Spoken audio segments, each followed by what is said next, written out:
Este es el tema de esta semana, queridos hermanos, queridas hermanas, y vamos a ver lo que definiciones extendidas, definiciones populares nos dicen qué es el método.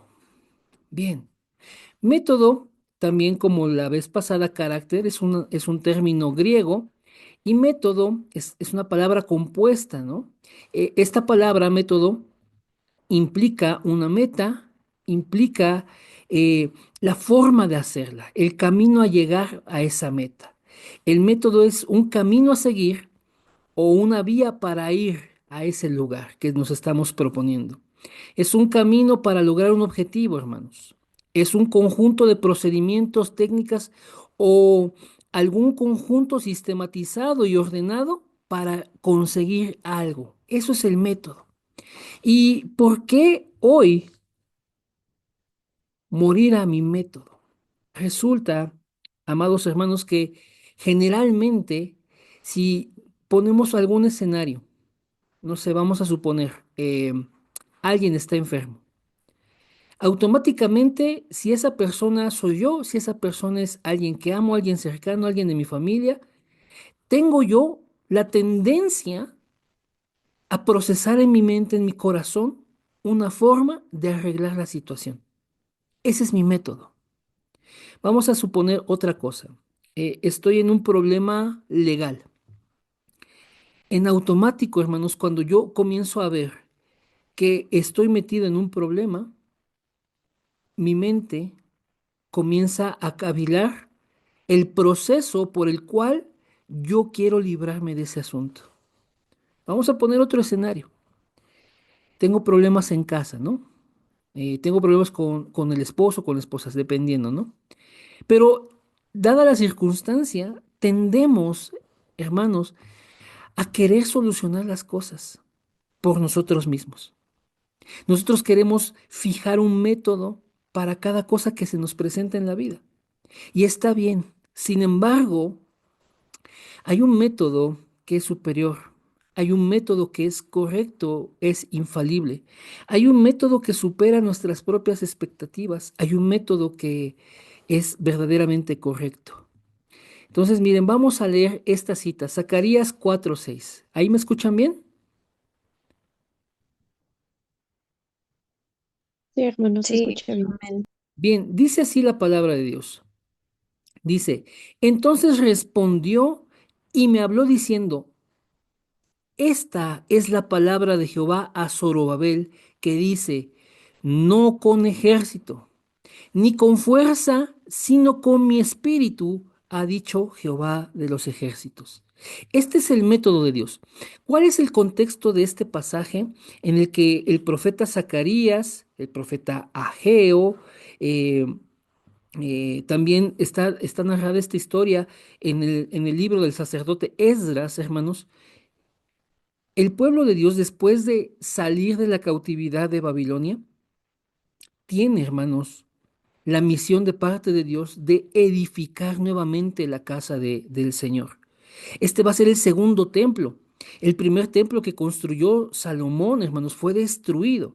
Pero ahora que regresan de la cautividad, el pueblo, hermanos, tiene esta encomienda de parte de Dios. Despertó el espíritu de Zorobabel y el espíritu de los sacerdotes, los líderes, para poder edificar su casa nuevamente. Dios va a levantar otro templo, un segundo templo. Pero hay muchos problemas y hay mucha oposición para ello, hermanos. Entonces, el Señor les dice esto, es que no lo van a hacer con ejército, no lo van a hacer con fuerza, ustedes lo van a hacer con mi espíritu. Esta obra se lleva a cabo con mi espíritu. Y ese es el método de Dios. Dios ha obrado todas las cosas con su espíritu. Dios, hermanos, ha hecho de verdad todo a través de su espíritu.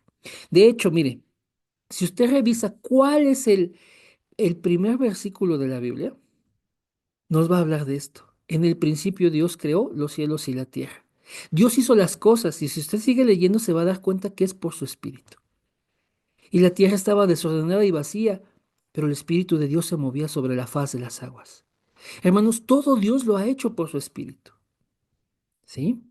Y Mire, en cada parte de la palabra de Dios, tanto en los libros históricos, los libros proféticos, los libros de la ley, los libros sapienciales, que esto corresponden al Antiguo Testamento, los libros proféticos, no sé si ya los mencioné.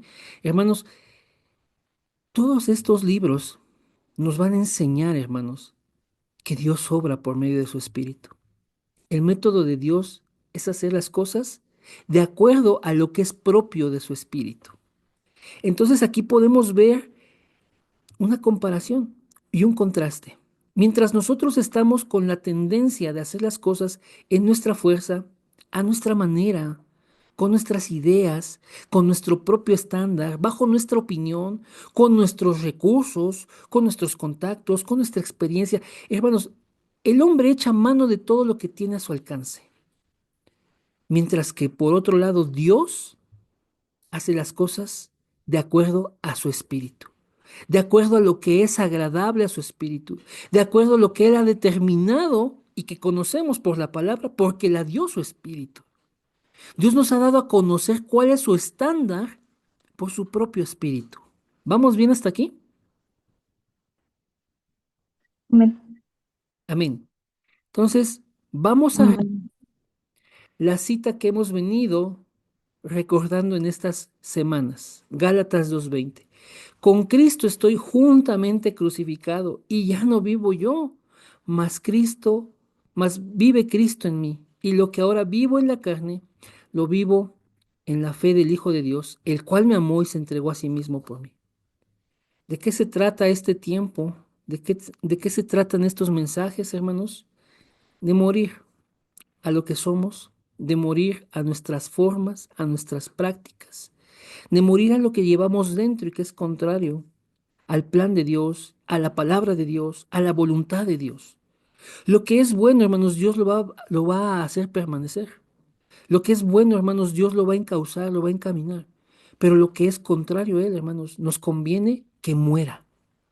Dios nos permite, hermanos, tener gracia de Dios para que entonces podamos abrir nuestros ojos de manera espiritual y darnos cuenta que en muchas de las ocasiones actuamos con nuestro método, actuamos con nuestra propia dirección y no con la dirección de Dios.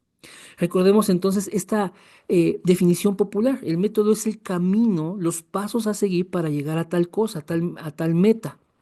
Hermanos, sea Dios obrando en la forma en que hacemos las cosas. Sea Dios obrando en la manera que procedemos. Que Él nos permita sabiduría y un sentir correcto en su presencia, hermanos, de cómo procedemos a alcanzar cada cosa que nos proponemos. Y miren, para desarrollar este mensaje, le voy a colocar aquí algunos pasajes de la palabra de Dios para que veamos algunos ejemplos de cómo el ser humano busca hacer las cosas a su manera, busca su propio método y ahí es donde viene el fracaso, viene el dolor, viene la angustia, la desesperación, viene la frustración, vienen tantas cosas negativas y dañinas a nuestras vidas por seguir nuestro propio método. ¿Les parece bien si avanzamos? Sí. Amén. Bien, vamos a ver todos estos ejemplos en el primer libro de Samuel, hermanos. Y miren, les puse esta cita que es 1 de Samuel, capítulo 2, versículos del 12 al 17. Los hijos de Elí eran hombres impíos y no tenían conocimiento de Jehová. ¿Quiénes eran los hijos de Elí? Eran hijos del sacerdote, del sumo sacerdote, en este tiempo de transición de los jueces al reino unificado.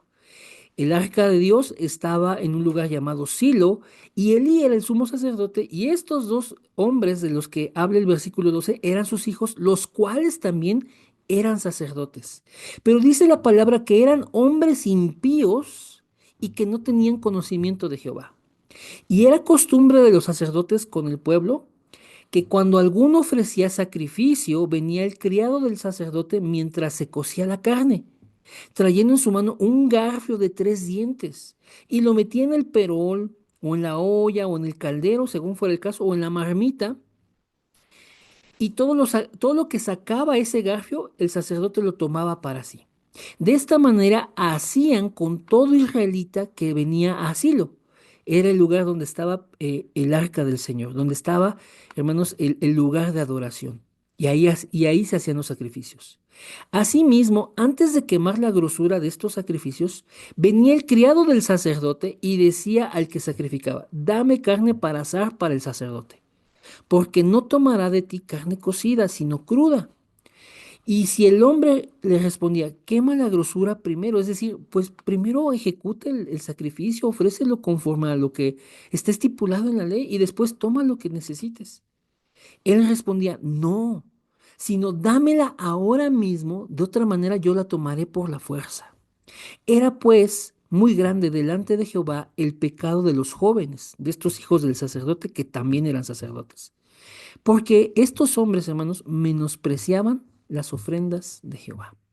Miren, hermanos, el libro de Levítico sobre todo y Deuteronomio explican cómo Dios eh, sustentaba a la tribu que fue designada para el oficio sacerdotal. Todas las demás tribus entraron en la tierra de Canaán y conquistaron esos territorios y tomaron para sí todo lo que había. Y se dedicaron, hermanos, a hacer producir su tierra, a tener el ganado, etcétera. Dios les estaba dando el sustento, pero Dios apartó la tribu de Leví para el oficio sacerdotal. Y entonces entre todas las tribus iban a sostener a los sacerdotes, a los que servían delante de Dios en esta intercesión por el pueblo, orando, enseñando la palabra, también ofreciendo los sacrificios y así, hermanos.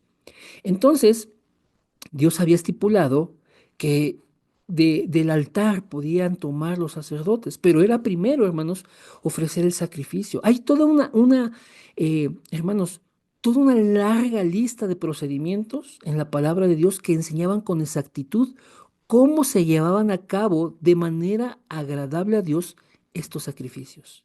Pero aquí vemos, hermanos, que estos sacerdotes, hijos del sumo sacerdote, eran hombres impíos y no tenían conocimiento de Dios.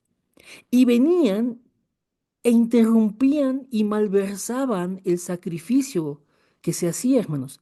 Y este sacrificio es tan importante porque, hermanos, es una representación del sacrificio que vendría a ser nuestro Señor Jesucristo, como verdadero Cordero, como el Cordero de Dios que quita el pecado del mundo. Estos sacrificios se hacían constantemente, hermanos, para enseñar al pueblo a tener fe en el sacrificio que Jesús vendría a hacer, como el Cristo. Pero, hermanos, estas personas despreciaban estos sacrificios, despreciaban estas ofrendas y no conocían nada de Dios. Y entonces traían, hermanos, su deseo de tomar la carne, de tomar, hermanos, del sacrificio. Hermanos, eso es ir en contra de lo que Cristo haría. Eso es ir en contra, hermanos, de lo precioso y lo grande que es el sacrificio de Cristo. Por eso Dios no les tomó, hermanos, como ligero este pecado que ellos hacían, de tomar por la fuerza con ese garfio y mandar a su criado a robar, porque era eso, estaban robando del sacrificio. Cuando Dios ya había estipulado que esos sacrificios se ofrecían primero y de ahí también tomaban ellos para ser sustentados. No, hermanos, estaban rompiendo el orden que Dios había dado. Ese es el método, hermanos, de los hijos de Eli. ¿Vamos bien hasta aquí, hermanos? Amén. Es yo tomo lo que quiero de Dios. Dios para mí es un medio por el cual yo alcanzo lo que quiero. Y entonces menosprecio las ofrendas, menosprecio los sacrificios, menosprecio la obra de Cristo. Me da igual lo que venga en ese sacrificio, lo que venga en esta ceremonia, porque yo lo que quiero es que yo tomar lo que Dios me ha dado, cuando yo quiera y como yo quiera. Hermanos, esto es lo que estaba en el corazón de estos hombres. ¿Se da cuenta entonces, hermanos, que hay una forma en que Dios ha dado las cosas y otra forma en la que procede el ser humano? Estos quieren, hermanos. Este ejemplo nos habla de personas que toman de Dios lo que les conviene, pero realmente, hermanos, no les importa y no conocen a Dios. Y entonces la obra de Cristo, la obra de Cristo no tiene validez, o valor, más bien dicho, valor para ellos. La obra de Cristo no es nada, no representa nada ese sacrificio para ellos. De modo, hermanos, que lo pueden ultrajar, de modo que pueden hacer lo que quieran. Este, hermanos, es el método del hombre. Tengo a Dios nada más como alguien del que yo tomo lo que quiero. ¿Vamos bien? Sí, amén. Amén. ¿Ahí me escuchan los demás, hermanos? Amén. Amén. Amén. Amén. Vamos a avanzar con otro ejemplo. Miren, ahora aquí tenemos esto que pasó también eh, en el tiempo, hermanos, en que estos hombres eran sacerdotes. Vamos a las citas de 1 Samuel, capítulo 4, versículos del 2 al 5 y ahí mismo los versículos 10 y 11. Miren, había un pleito casado, hermanos, con Filistea. Los filisteos constantemente buscaban invadir Israel y buscar someterlos, buscar esclavizarlos, buscar que ellos les sirvieran. Entonces vean lo que dice esta cita. Y los filisteos presentaron la batalla a Israel. Y trabándose el combate, Israel fue vencido delante de los filisteos, los cuales hirieron en la batalla en el campo como a 4,000 hombres. Ok. Cuando volvió el pueblo al campamento, los ancianos de Israel dijeron, por qué nos ha herido hoy Jehová delante de los filisteos? Y vean lo que se les ocurre, hermanos. Traigamos a nosotros de Silo el arca del pacto de Jehová, para que viniendo entre nosotros nos salve de la mano de nuestros enemigos. Y envió el pueblo a Silo y trajeron de ella el arca del pacto de Jehová de los ejércitos, que moraba entre los querubines. Y los dos hijos de Elí, Ofni y Fines, ahí está el nombre de estos sacerdotes impíos, estaban allí con el arca del pacto de Dios. Aconteció que cuando el arca del pacto de Jehová llegó al campamento, todo Israel gritó con tan gran júbilo que la tierra tembló. Vean, hermanos, esto también causó impacto en el otro campamento, en el campamento enemigo, en el campamento de los filisteos. Y entonces supieron que el arca había llegado, porque ya anteriormente habían peleado con Israel muchas veces por siglos, hermanos, ya habían peleado con Israel. Y ahora sabían que el arca del pacto estaba ahí. ¿Y qué dicen? Esta es la exhortación que hay en el campamento de los filisteos, el versículo 10. Pelearon, les dijeron, ¿saben qué? Pues ya llegó aquí el arca, esfuércense y peleen, sean hombres para que no les sirvan a Israel. Pelearon pues los filisteos e Israel fue vencido, y huyeron cada cual a sus tiendas, y fue hecha muy grande mortandad, pues cayeron de Israel 30,000 hombres de a pie. O sea, de verdad, hubo una matanza, hermanos. Pero vean lo más fuerte que sucede. Y el arca de Dios fue tomada, y muertos los dos hijos de Eli, Ofni y Finés. Hermanos, aquí yo les puse un título, que es un amuleto y superstición. El pueblo de Israel está tomando el arca de Dios, que representa la presencia de Dios, como un amuleto, como un objeto o una práctica de superstición. ¿Saben por qué? Porque ellos lo que habían aprendido era historia, pero no habían aprendido fe. Ellos habían aprendido, hermanos, de los libros de Moisés, de las crónicas que se narraba de cómo Dios sacó al pueblo de Egipto, cómo Dios de verdad ejecutó sus juicios sobre los dioses de Egipto, cómo Dios en el desierto venció a sus enemigos, cómo Dios les entregó la tierra de Canaán y comenzaron a conquistar todos esos territorios. Ellos aprendieron muy bien historia. Y dijeron, ¿cuál es el común denominador de esto? Dios estaba con ellos. Y cuando Dios trajo el arca era llevada y peleaba el ejército y vencían. Hermanos, pero no tenían en sus corazones reverencia por el arca del Señor, que simbolizaba su presencia. No tenían, hermanos, fe. Y, hermanos, ellos fueron vencidos. A pesar de llevar el arca de Silo al campamento y a la pelea, ellos fueron vencidos. Dios no iba con ellos, hermanos. Ellos solamente se llevaron, el arca, pero Dios no iba con ellos. Dios no estaba, hermanos, peleando con Israel. Dios no estaba respaldando a Israel, porque Dios sabía, hermanos, que nada más estaban tomando el arca como un amuleto, como algo de superstición. Ah, tenemos el arca, ya le hicimos, vamos a vencer. Ah, ya viene el arca con nosotros, ya vino la pelea. Entonces Dios va a pelear por nosotros. No, hermanos. Primero se murieron 4,000 y después se murieron 30,000. Hermanos, definitivamente Dios no estaba peleando con su pueblo. Dios permitió que fueran vencidos para mostrarle a Israel que no tenían fe en Dios, que no tenían respeto, ni reverencia, ni honraban lo que Dios ya había dado como culto, que ellos no estaban, hermanos, siguiendo la dirección de Dios para la batalla. Entonces se presentaron en la batalla. Aquí la palabra de Dios no nos dice que ellos fueron con la guía de Dios, ni con la orden de Dios, ni con el respaldo de Dios. Ellos se presentaron en la batalla y fueron vencidos, hermanos, porque fueron solos. ¿Sí me sigue, hermanos?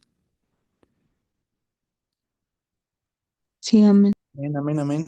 Ellos se presentaron y dijeron, necesitamos a Dios para vencer. Pero para ellos, hermanos, el arca era como un amuleto. No había una fe verdadera. Era una superstición. Ya llegó el arca, ya van a ser vencidos nuestros enemigos. Hermanos, Dios no iba ahí. Y Dios permite que el arca fuera tomada. Esto es duro, hermanos, porque de verdad, hermanos, Dios permite que su pueblo sea vencido. Para que aprenda a tomar la dirección de Dios. Para que aprenda a que las decisiones como ir a la guerra tienen que ser guiadas por Dios. Esas decisiones. Tiene que llevar el respaldo de Dios, hermanos. ¿Cuál es el método que está siguiendo aquí el ser humano? Es yo tomo mis propias decisiones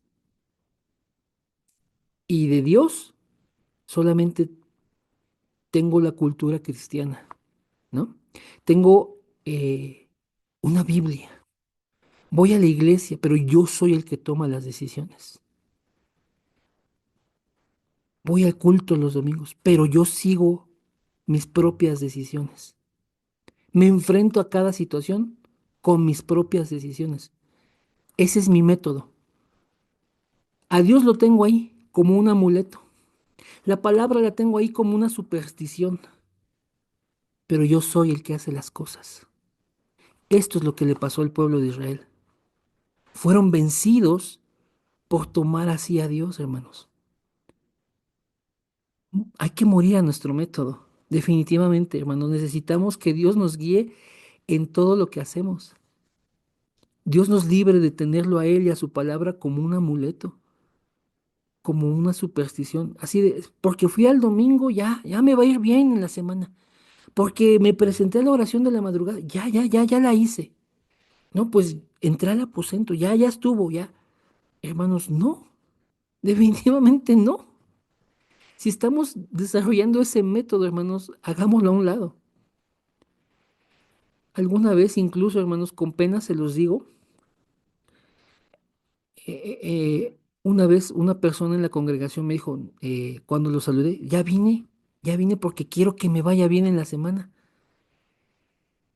Y platicando con esa persona me di cuenta que no venía al culto, no venía a la congregación por adorar a Dios, por buscar de Dios, sino que lo tenía por amuleto y superstición, porque piensa que al venir a la iglesia, al congregarse, al estar en el culto, ya le va a ir bien, nada más por venir y presentarse. Hermanos, eso en muchas ocasiones es una herencia del catolicismo. Eso en muchas ocasiones es de verdad solo la tradición de la religión, hermanos. Hemos importado esos estándares torcidos, hermano. Abandonemos ese método.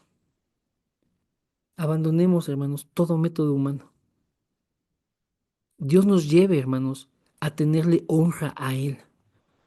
presentar nuestras vidas delante de Él y que Él nos guíe en todas nuestras decisiones. Sobre todo decisiones como esas, hermanos. Vamos a pelear una batalla. Hoy, hermanos, necesitamos la dirección de Dios para tomar decisiones. Hermanos, en el tiempo de Samuel, el pueblo hizo lo que quiso y fue vencido y les robaron el arca. Vamos a avanzar. Vamos bien, hermanos, no se me desanime, no se me duerma. Amén. Amén.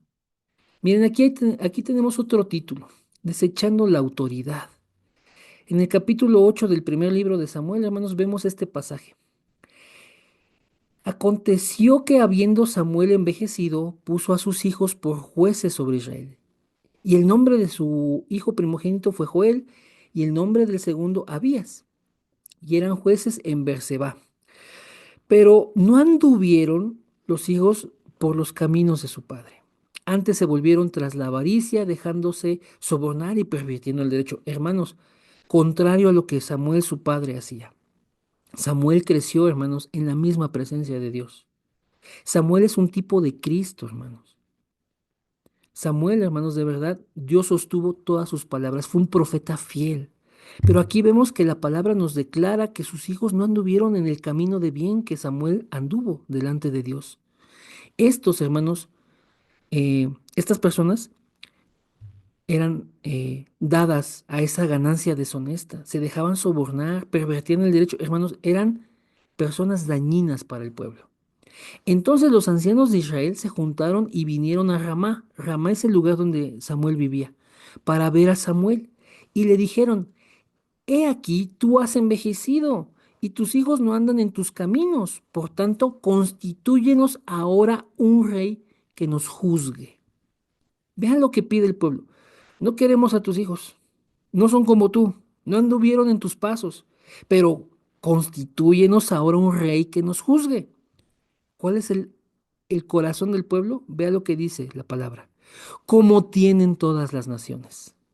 Ellos querían un rey, no porque quisieran, hermanos, justicia que los gobernara. No, ellos ya tenían un rey. Ellos ya tenían a Dios y no se sometieron al liderazgo de Dios, sino que estaban pidiendo un rey para ser como todas las otras naciones a su alrededor. El versículo 6 dice lo siguiente, pero no agradó a Samuel esta palabra que dijeron, danos un rey que nos juzgue, y Samuel oró a Jehová. Vean, hermanos, cómo un hombre de Dios busca la dirección de Dios. ¿Qué hizo Samuel ante esa situación? Fue y oró al Señor. Y dijo Jehová a Samuel, oye la voz del pueblo en todo lo que te digan, porque no te han desechado a ti, sino a mí me han desechado para que no reine sobre ellos. Vea, hermanos, cómo Dios sabe el corazón del pueblo y le dice, mira, Samuel, tranquilo, haz lo que te piden, porque a ti no te desecharon, me desecharon a mí, para que yo no sea su rey. Hermano, esto es grave, esto es grave. En ese tiempo, hermanos, de transición de los jueces al reino, hubo un corazón, hermanos, de decir, hasta un lado Dios, no queremos que seas nuestro rey, no queremos que gobiernes sobre nosotros, queremos a un rey como las demás naciones tienen, que nos dirija, que nos lleve a la batalla, que nos dé sus leyes, un rey que juzgue entre nosotros como tienen los demás pueblos. Hermanos, eso es desechar al Señor de la manera pues más cínica, porque fue Dios el que los sacó de Egipto. Fue Dios quien los sustentó en el desierto. Fue Dios quien los introdujo en Canaán. Fue Dios el que les dio la tierra. Y ahora el pueblo lo hace a un lado. De por sí en sus corazones siempre fue difícil que Dios gobernara, hermanos. Hoy, ¿cómo aplica esto a nosotros, hermanos? Cuando decimos, no quiero el liderazgo de Cristo. No quiero reconocer su señorío. ¿Cuál es mi método? Quiero hacer las cosas como el mundo lo hace. Quiero lo que las demás naciones tienen. Quiero lo que mi vecino. Quiero vivir como mi vecino. Quiero vivir como mi jefe en el trabajo. Quiero vivir como mis compañeros de escuela. Hermanos, Es adoptar el modelo del mundo y llevarlo a nuestras vidas. Ese es el método que vemos aquí. Despreciando, haciendo a un lado, desechando, hermanos, el señorío del Señor. Ahora, el señorío de Cristo, el Señor, la autoridad del liderazgo, su reinado sobre nosotros. Es quitar de nuestras vidas, hermanos, su relevancia, su preeminencia, su supremacía. Y decir, no, yo quiero como mi vecino, yo quiero como mi amigo, yo quiero como fulano de tal. ¿Vamos bien hasta aquí, hermanos? Amén. Amén. Amén.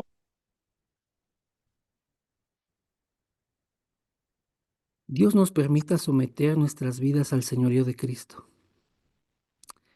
Que Jesús sea el Señor, hermanos, implica que Él gobierna en nuestros corazones. Y aquí el pueblo claramente se está oponiendo a que el Señor reine sobre ellos, a que el Señor los juzgue, los dirija, a que el Señor los lleve. Nosotros, hermanos, tomemos el señorío de Cristo para nuestras vidas y que en nuestro corazón, con humildad, con toda disposición, hermanos, podamos rendirle nuestra voluntad.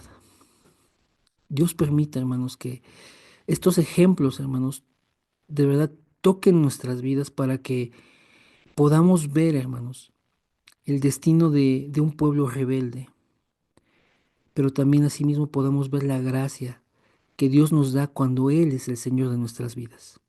Vamos a avanzar. Aquí tenemos otro título, hermanos. Fue en el nombre de Dios. ¿Sí? Tal vez por el título usted ya se imagina de qué se trata esto. Vea lo que dice el capítulo 15 del primer libro de Samuel.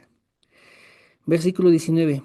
¿Por qué pues no has oído la voz de Jehová, sino que vuelto al botín has hecho lo malo ante los ojos de Jehová? Esto se lo está diciendo Samuel al rey que habían escogido, Saúl, hermanos. Y Saúl respondió a Samuel, antes bien he obedecido la voz de Jehová y fui a la misión que Jehová me envió y he traído a Agag, rey de Amalec, y he destruido a los amalecitas. Mas el pueblo tomó el botín, ovejas y vacas, las primicias del anatema, vean hermanos, las primicias del anatema, para ofrecer sacrificios a Jehová tu Dios en Gilgal. Y Samuel dijo, ¿se complace Jehová tanto en los holocaustos y víctimas como en que se obedezca las palabras de Jehová? Ciertamente el obedecer es mejor que los sacrificios, y el prestar atención que la grosura de los carneros, porque como pecado de adivinación es la rebelión, y como ídolos e idolatría la obstinación. Por cuanto tú desechaste la palabra de Jehová, Él también te ha desechado para que no seas rey. Hermanos, ¿cuál es el contexto de este pasaje? Dios había ordenado que Saúl, como rey de Israel, fuera e hiciera la guerra a los amalecitas. Y Dios les había entregado ya, hermanos, a este reino, a su rey y a su pueblo. Y que de verdad, hermanos, borraran a los amalecitas. Dios, hermanos, iba a cumplir, hermanos, el pago por la maldad de los amalecitas, porque cuando el pueblo de Israel, hermanos, salía de Egipto, los amalecitas, hermanos, le hicieron mal al pueblo. Y eso, hermanos, el Señor, hermanos, se los iba a pagar. Y se había llegado también este momento. Pero ¿qué hace Saúl?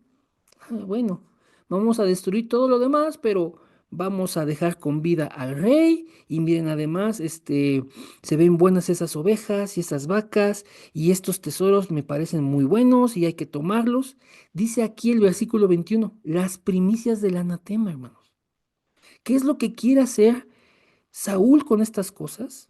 Dice que toma de lo que Dios dijo que exterminaran para querer llevarlo y hacer sacrificios a Dios. O sea, es tomar lo que Dios ya desechó, tomar lo que Dios ya dijo no quiero ver para querer adorarlo. Hermanos, es un despropósito. Saúl no tiene un corazón, hermanos, para tomar la palabra de Dios. Pero él dijo del versículo 20, no, yo sí fui, yo he obedecido la voz de Jehová, yo fui a la misión a la que me envió. Y mira, también me traje al rey. Lo demás lo destruí, pero también me traje las ovejas y las vacas, y también las primicias del anatema. Con todo esto vamos a hacer sacrificios, vamos a hacer ofrendas a Dios. Hermanos, de verdad es contradictorio. En muchas ocasiones, hermanos, nosotros tomamos una actitud de obstinación y de rebeldía ante el Señor porque nos oponemos a su palabra. Y andamos, hermanos, recogiendo lo que Dios ya condenó. Y andamos tomando para nuestras vidas en adoración a Dios algo que es contrario a Dios. Y miren, les voy a poner un ejemplo. El yugo desigual, hermanos. ¿Cómo sufren nuestras hermanas con este tema? Están las hermanas, las señoritas, las solteras, esperando, hermanos, a un varón. Pero como ese varón no ha llegado, hermanos, no ha sido el tiempo en que Dios les dé un varón, voltean al mundo. Y entonces comienzan relaciones con personas incrédulas, con personas en las que están en yugo desigual. Hermanos, de verdad dicen, es que lo voy a invitar a la iglesia, es que le estoy compartiendo, es que tantas cosas, hermanos, fue en nombre de Dios lo que están haciendo, ¿no? Pero como Saúl, hermanos, no escucharon la voz de Dios. Están, hermanos, tomando lo que quieren del mandato de Dios, pero ellos hacen otra cosa. Y con eso, hermanos, quieren ofrecer adoración a Dios, como aquí Saúl. Yo tomé al rey, tomé también las vacas, las ovejas, las primicias del anatema, y con esto vamos a hacer sacrificios a Dios. Con esto le vamos a presentar adoración a Dios. Hermanos, de verdad, ese método, hermanos, de verdad le hace mucho daño a los discípulos, a los creyentes. Creer que estás haciendo algo para Dios. Creer que con eso que haces le presentas adoración a Dios, cuando desde raíz ha sido contrario a la palabra, a la voluntad de Dios. Saúl aquí, hermanos, va a pagar su error, porque Dios lo desecha como rey sobre Israel. En el versículo 19, bien le declara a Samuel, ¿por qué no has oído la voz de Dios? Bueno, vea lo que dice el versículo 23. Como pecado de adivinación es la rebelión. Cuando nos rebelamos, hermanos, delante de Dios, es como si anduviéramos en comunión con los espíritus de adivinación, hermanos. Estamos contaminados. Y como ídolo e idolatría es la obstinación. Cuando somos bien aferrados, hermanos, bien aferrados a cosas que son contrarias a la palabra de Dios. Bueno, hermanos, es como si fuéramos idólatras. Esa cosa a la que te estás aferrando le estás dando más gloria que a Dios. Este método, hermanos, de verdad le trae mucho daño a la iglesia. Agarramos cosas, hermanos, y nos aferramos a ellas pensando que son parte del plan de Dios, pero nos hallamos yendo en contra. ¿Vamos bien, hermanos, hasta aquí? Amén. Sí, hermano, Amén. amén. Amén. No se me ponga serio, hermanos. Vamos a avanzar. Lo que miran nuestros ojos, oh por Dios. Samuel, capítulo 16, hermanos, primer libro. Y aconteció que cuando ellos vinieron, él vio a Eliab y dijo, de cierto, delante de Jehová estás ungido. Saúl ya había sido desechado por rey sobre Israel. Ahora Dios le había dicho a Samuel, mira Samuel, ya párale, ya no estés llorando a Saúl, levántate, lleva el aceite y tú vas a ungir a un nuevo rey. Y este rey viene de la casa de Isaí, es de los hijos de Isaí. Y Samuel se presenta con ellos y entonces ve entrar al mayor, al primogénito, a Eliab. Y Eliab, hermanos, era un hombre de guerra. Y entonces cuando Samuel lo ve, dice esto, de cierto, delante de Jehová, este es ungido. Lo vio y dio por, así por sentado, hermanos, este es el nuevo rey. Y Dios le respondió a Samuel, no mires a su parecer, ni a lo grande de su estatura, porque yo lo desecho. Porque Jehová no mira lo que mira el hombre, pues el hombre mira lo que está delante de sus ojos, pero Jehová mira el corazón. Entonces llamó Isaí a Abinadab, o sea, un segundo hijo, y lo hizo pasar delante de Samuel, el cual dijo, tampoco a este ha escogido Jehová. Hizo luego pasar a Isaí a Sama, un tercer hijo, y él dijo, tampoco a este ha elegido Jehová. Hermanos, así pasaron todos. E Isaí, e hizo Isaí pasar 7 hijos suyos delante de Samuel, pero Samuel dijo a Isaí, Jehová no ha elegido a estos. Pasaron 7, desde el primogénito, hermanos, hasta el 7. David ni siquiera fue invitado a la reunión, hermanos.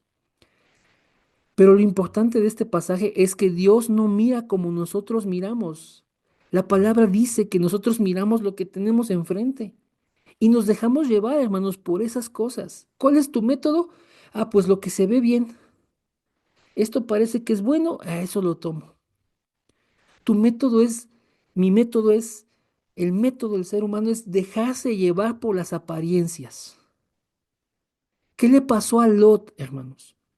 Lot estaba con Abraham, ambos tomaron la decisión de separarse y entonces a Abraham le da chance, a ver, el Lot, tú dime para dónde te vas a ir y yo me voy a ir para el otro lado. ¿Y qué es lo que vio Lot?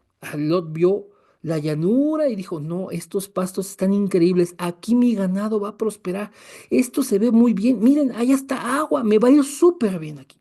Hermanos, Lot pasó años de sufrimiento, hermanos, porque llegó primero cerca de estas ciudades pecaminosas y después terminó viviendo en medio de estas ciudades pecaminosas, tanto que Dios permitió que lo rescataran los ángeles que traían juicio sobre Sodoma y Gomorra. Lot se dejó ir por las apariencias. ¿Sí me sigue hasta este momento? Amén, amén. Amén. Amén. Dios nos libre, hermanos, de este método. Nos haga morir a estas percepciones cerradas que tenemos. Porque algo luce bien, hermanos, no quiere decir que esté bien, no necesariamente es así. ¿Qué es lo que Dios mira en las personas? Su corazón. Dios había mirado el corazón de David. Dios ocupaba a alguien como David. Pero Samuel ya quería ungir al primogénito, a Eliab. Dijo, no, este se ve que es el bueno, este.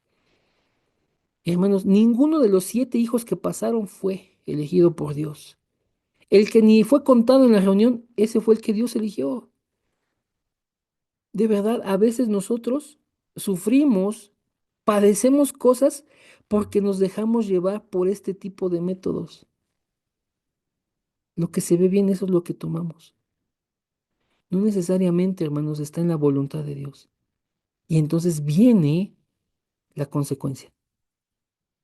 Nos metemos en problemas porque estamos agarrando cosas que nuestros ojos nos dicen que están bien. Amén. Dios nos libre, hermanos, de estas cosas. Dios nos dé sabiduría, nos dé discernimiento para que sea Dios guiándonos y enseñándonos qué es lo que Él está mirando, qué es lo que Él quiere que podamos ver nosotros también. Dios abra de verdad nuestro entendimiento, nuestros ojos espirituales para comprender, hermanos, lo que Dios desea. Y ya no nos dejemos llevar por lo físico. Vamos a avanzar, hermanos, porque ya se consumió el tiempo. Bien, finalmente, hermanos, este sexto ejemplo en Primera de Samuel, capítulo 17, versículos del 39 al 42, es un pasaje súper conocido en la cristiandad, en el cristianismo, y es uno de los más torcidos y más, hermanos, de verdad, más malentendidos. ¿De dónde viene la salvación, hermanos? ¿De dónde viene la salvación?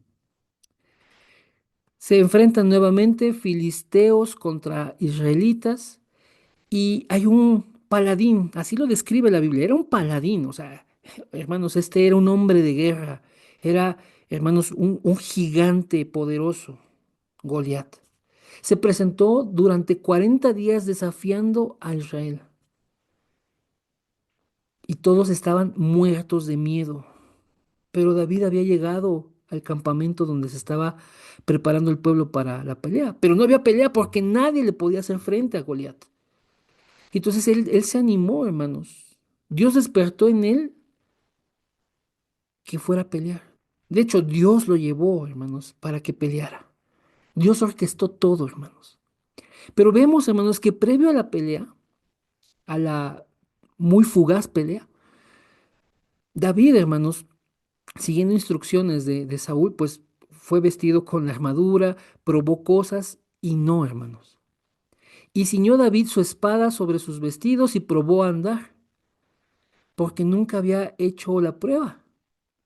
Y dijo David a Saúl, yo no puedo andar con esto, porque nunca lo practiqué. Y David desechó de sí aquellas cosas. O sea, dijo David, pues yo como no soy un hombre de guerra, con estas armaduras, con estas cosas, con estas herramientas y utensilios, yo no las voy a usar. Y tomó su cayado en su mano y escogió 5 piedras lisas del arroyo y las puso en el saco pastoril, porque recuerden que David era pastor, en el zurrón que traía y tomó su onda en su mano y se fue hacia el filisteo.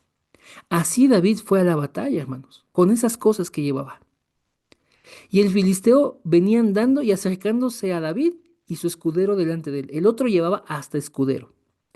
Y cuando el filisteo miró y vio a David, lo tuvo en poco porque era muchacho y rubio y de hermoso parecer. Y dijo el filisteo a David, ¿soy yo perro para que vengas a mí con palos? Y maldijo a David por sus dioses. Aquí podemos ver los métodos, hermanos. Mientras que el filisteo era un hombre de guerra, era un hombre armado, era un hombre que traía hasta ayudante, y ve a David que no viene preparado como para la guerra, lo desprecia. Y lo desprecia también porque estaba joven y porque que era de hermoso parecer. O sea, lo vio así como hasta como delicado. Dijo, no, ¿por qué me mandan a este? Y luego lo ve sin armas y dice, bueno, o sea, yo soy perro para que vengas con un palo contra mí. Y termina maldiciéndolo, hermano. Pero David no se presenta a la batalla, hermanos, con armas físicas.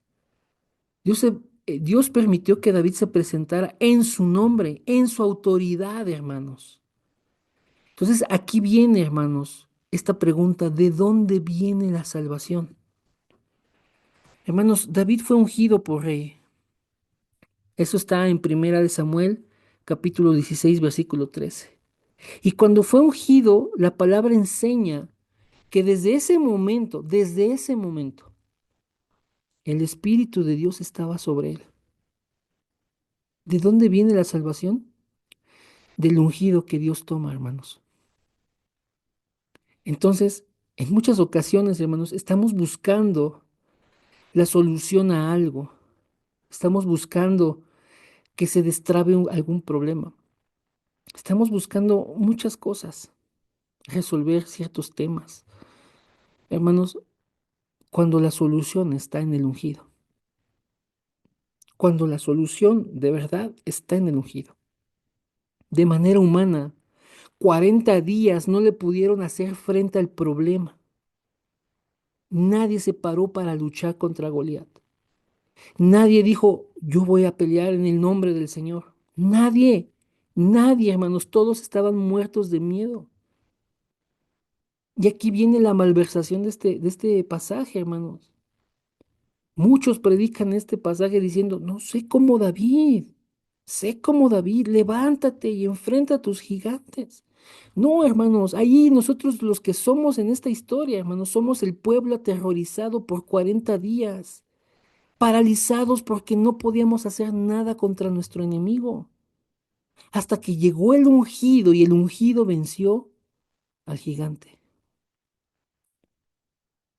Pero aquí, hermanos, la gente dice, no, es que David tomó su cayado en su mano y escogió 5 piedras lisas del arroyo y los puso en su saco pastoril y así se fue con su onda contra el filisteo. Y entonces empiezan a asumir, hermanos, que David, hermanos, echó mano de las cosas físicas para vencer al filisteo. Y entonces ya empiezan a decir, no, pues tienes que hacer esto. Paso número uno, paso número dos, paso tres, paso cuatro, paso cinco, porque eran 5 piedras. Y además, esta es la guía, el cayado. Hermanos, nada de eso, hermanos. Nada de eso venció al gigante. Lo que venció al gigante fue la unción que David había recibido. El poder y la autoridad de parte de Dios que obraban en él para vencer al enemigo de su pueblo. ¿De dónde viene la salvación de Dios? De su ungido, hermanos. Este es el sentido verdadero de este pasaje, hermano, y de toda la Biblia en general. ¿Cuál es el método del ser humano?